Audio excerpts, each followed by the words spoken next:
নাস্তিক মতবাদের একজন মানুষ ছিলেন।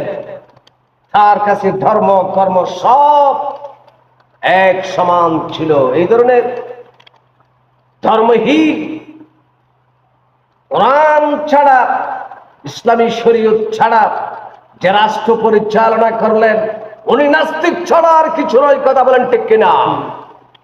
এই ব্যক্তি ছিলেন নাস্তিক।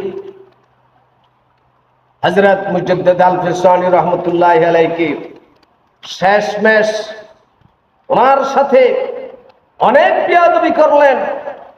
এরপর আল্লাহ বলেন, আমার ওলির সাথে যে তুমি বেয়াদবি করো, আমার ওলির সাথে যে তুমি বেয়াদবি করো, তোমার কোনো ছাড় নাই।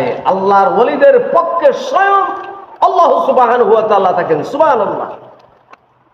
আল্লাহ বলেন, আমার ওলিদের সাথে যারা বেয়াদবি করে, আমি তাদের